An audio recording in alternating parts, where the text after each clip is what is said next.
बिहार विधानसभा में सोमवार को विश्वास प्रस्ताव के दौरान भाषण में साफ दिखा कि बिहार के मुख्यमंत्री नीतीश कुमार पर तेजस्वी यादव भारी साबित होंगे। राजनीतिक कद में नीतीश कुमार के आगे तेजस्वी यादव अब उनसे लंबे नजर आ रहे हैं। बिहार के मुख्यमंत्री ने विश्वास प्रस्ताव तो जीत लिया, ऐसा इसलिए वो आराम से कर पाए क्योंकि आरजेडी के 3 विधायकों ने पाला बदलते हुए बीजेपी का साथ दिया। नीतीश कुमार 18 साल के अंदर 9वीं बार जब मुख्यमंत्री पद की शपथ ले रहे थे तब वो थके हुए, उलझन में और परेशान नजर आ रहे थे, जबकि उनके खिलाफ तेजस्वी यादव एक विजेता की तरह भाषण दे रहे थे। सदन में गरजते हुए तेजस्वी यादव ने कहा, आपका ये भतीजा अब अकेले मोदी जी के खिलाफ झंडा उठाएगा और मोदी जी को बिहार में रोकेगा बना दिया है। तेजस्वी ने नीतीश के आगे कुछ ऐसे सवाल रखे जिनका जवाब शायद उनके पास नहीं था। बिहार विधानसभा में सोमवार को विश्वास प्रस्ताव के दौरान भाषण में साफ दिखा कि बिहार के मुख्यमंत्री नीतीश कुमार पर तेजस्वी यादव भारी साबित होंगे। राजनीतिक कद में नीतीश कुमार के आगे तेजस्वी यादव अब उनसे लंबे नजर आ रहे हैं। बिहार के मुख्यमंत्री ने विश्वास प्रस्ताव तो जीत लिया, ऐसा इसलिए वो आराम से कर पाए क्योंकि आरजेडी के 3 विधायकों ने पाला बदलते हुए बीजेपी का साथ दिया। लेकिन उनके पूर्व उप मुख्यमंत्री और अब विपक्ष के नेता तेजस्वी प्रसाद यादव ने बीजेपी आरएसएस विरोधियों का दिल जरूर जीत लिया। इसके साथ ही उन्होंने उनका भी दिल जीता जो संघ परिवार की ताकत के खिलाफ संघर्ष कर रही है। तो आइए जानते हैं कि विशेष में ऐसा क्या हुआ। तो सबसे पहले नमस्कार, आप देख रहे हैं न्यूज़ और मैं आपके साथ विपिन। नीतीश कुमार 18 साल के अंदर 9वीं बार जब मुख्यमंत्री पद की शपथ ले रहे थे तब वो थके हुए, उलझन में और परेशान नजर आ रहे थे, जबकि उनके खिलाफ तेजस्वी यादव एक विजेता की तरह भाषण दे रहे थे। सदन में गरजते हुए तेजस्वी यादव ने कहा, नीतीश हमारे साथ आए थे मोदी जी को हटाने के लिए। आपका ये भतीजा अब अकेले मोदी जी के खिलाफ झंडा उठाएगा और मोदी जी को बिहार में रोकेगा। तेजस्वी ने न केवल नीतीश कुमार की चमक फीकी की बल्कि खुद को बिहार में इकलौते बीजेपी विरोधी के तौर पर निर्णायक दावेदार के तौर पर स्थापित किया। एक तरह से उन्होंने अपने पिता की अदभ्य छवि को पेश किया। उनके पिता लालू प्रसाद यादव ने 90 के दशक में हिंदुत्व आइकन लाल कृष्ण आडवाणी को राम रथ यात्रा के दौरान गिरफ्तार कर लिया था। तेजस्वी की बीजेपी के सामने जंग की हुंकार उस समय गूंजी है जब अनुभवहीन विपक्षी गठबंधन इंडिया ध्वस्त हो रहा है। इसकी शुरुआत इसके कथित निर्माता नीतीश कुमार से हुई। इसके बाद उत्तर प्रदेश में आरएलडी नेता जयंत चौधरी, महाराष्ट्र में कांग्रेस नेता अशोक चौहान बीजेपी के पाले में जा चुके हैं। इसी दौरान तेजस्वी यादव को संघ परिवार के खिलाफ लगे संगठनों और लोगों की नज़र में उन्हें हीरो बना दिया है।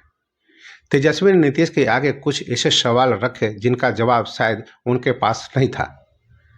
आगे तेजस्वी यादव ने कहा, साल 2017 में आपने हमें ये कहकर छोड़ दिया था कि प्रवर्तन निदेशालय ने मुझ पर भ्रष्टाचार का मामला दर्ज किया है, लेकिन आप 2022 में हमारे साथ आए और कहा कि जांच एजेंसियां हमारे परिवार पर शिकंजा कस रही है क्योंकि आप महागठबंधन के पक्ष में आ गए हैं। आपने बार बार यह भी आरोप लगाया कि बीजेपी ने मीडिया पर कब्जा कर लिया है, जो आपकी बात नहीं छाप रही है। अब आप स्वयं कब्जे के पक्ष में खड़े हैं। आप इस बारे में कैसे समझाएंगे? इसके अलावा तेजस्वी ने हिंदू पौराणिक कथाओं के किस्सों का भी जिक्र किया। उन्होंने कहा, आपने मुझे अपना बेटा बताया, लेकिन आपने राजा दशरथ की तरह व्यवहार किया, जिन्होंने अपने बेटे राम को कैकेयी के दबाव में वनवास दिया था। आपने किसके दबाव में मुझे वनवास दिया? तेजस्वी यादव ने कहा, आपने हम पर आरोप लगाया कि हम 4 लाख नौकरियां का श्रेय ले रहे हैं। यह मैं था जिसने 2020 के विधानसभा चुनाव में वादा किया था कि 10 लाख नौकरियां देंगे और आपसे उड़ाते हुए कहा था कि पैसा कहां से लाएंगे? अपने बाप के यहाँ से लाएंगे? जेल से लाएंगे? जब आप महागठबंधन में शामिल हुए तो आपकी इच्छा न रहते हुए भी आपको हमारा वादा पूरा करने के लिए राजी कराया अब आप 4 लाख नौकरियां देने का श्रेय लेने के लिए हमें कटघरे में खड़ा कर रहे हैं, जो कि राज्य के इतिहास में एक अभूतपूर्व उपलब्धि है।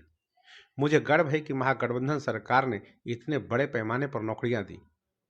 हमें हमारे किए गए काम का श्रेय क्यों नहीं लेना चाहिए? अब आप बीजेपी के पाले में चले गए हैं, तो जो काम आपकी सरकार करेगी उसका बीजेपी श्रेय नहीं लेगी क्या? हालांकि नीतीश की जब जवाब देने की बारी आई तो उन्होंने तेजस्वी के सवालों के जवाब देने की जगह उनके परिजनों लालू प्रसाद यादव और राबड़ी देवी के कार्यकाल की याद दिलाई। नीतीश कुमार ने कहा, अंधेरा होने के बाद कोई घर से निकलता था? 2005 के पहले क्या था?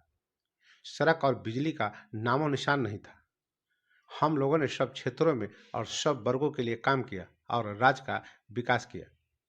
लेकिन नीतीश कुमार इस दावे को लेकर सरासर गलत थे कि लालू राबड़ी के कार्यकाल में बिहार में हिंदू मुस्लिम दंगे आम थे और साल 2005 में सत्ता में आने के बाद उन्होंने दंगे के मामलों को दोबारा खोला और अल्पसंख्यकों के लिए न्याय सुनिश्चित किया। लालू राबड़ी कार्यकाल की कुछ कमियां हो सकती है, लेकिन उस समय सांप्रदायिक दंगे बहुत कम हुए थे। असल में लालू प्रसाद यादव 1990 में उस समय सत्ता में आए जब उसने पहले 1989 में भागलपुर में सबसे भयानक दंगे हुए थे। उन्होंने सांप्रदायिक ताकतों के खिलाफ कड़ा प्रहार किया, राज्य में अमन और एकता कायम की। 1990 के दशक में सीतामढ़ी का दंगा इसी बीच एक अपवाद है। लालू ने तेजी से सीतामढ़ी का दौरा किया और लोगों के बीच एक सप्ताह तक वहां डेरा डाले रहे। उन्होंने समुदायों के बीच शांति बनाई और बड़े पैमाने पर राहत कार्य चलाया।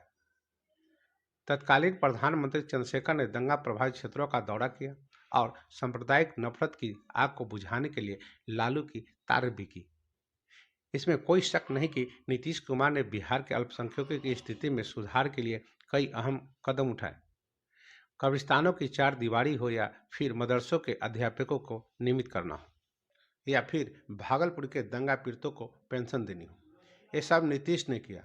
हालांकि वो बिल्कुल अलग युग था जब लिबरल अटल बिहारी वाजपेयी के रास्ते पर बीजेपी चल रही थी। हालांकि देश ने हाल ही में दिल्ली के महारैली इलाके में 600 साल पुरानी मस्जिद को ढहाए जाते भी देखा है। इसके अलावा उत्तर प्रदेश में मुस्लिम बस्तियों को गिराते, उत्तराखंड में दंगे और कई बीजेपी के मंत्री और नेताओं का ज्ञानवापी मस्जिद और दूसरी धार्मिक जगहों पर भड़काया जाना भी देखा गया है। इसके साथ ही देश के कई राज्यों में अल्पसंख्यकों के खिलाफ मुहिम देखी गई है।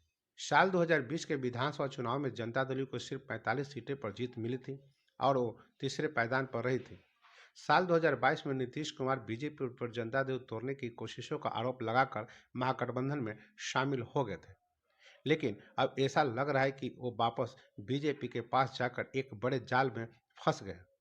बीजेपी ने धर्मशिला गुप्ता और भीम सिंह को राज्यसभा के लिए नामित किया है। ये दोनों अत्यंत पिछड़ा वर्ग ईबीसी से आते हैं, जिनके जरिए बीजेपी उस ईबीसी के वोट बैंक में सेंध लगाने चाहती है जिसे नीतीश का वोट बैंक माना जाता है। इससे पहले ईबीसी वोटों के लिए बीजेपी नीतीश पर निर्भर थे। ऐसा लगता है कि सोमवार को जब वह विधानसभा में विश्वास प्रस्ताव पर जवाब देने के लिए खड़े हुए थे तो शायद उनके चारों ओर बिछाए गए बीजेपी के जाल ने उनकी तीव्रता, स्पष्टता और नैतिक शक्ति को छीन लिया था। तो बस अभी के लिए इतना ही। तो हमें आज्ञा दीजिए।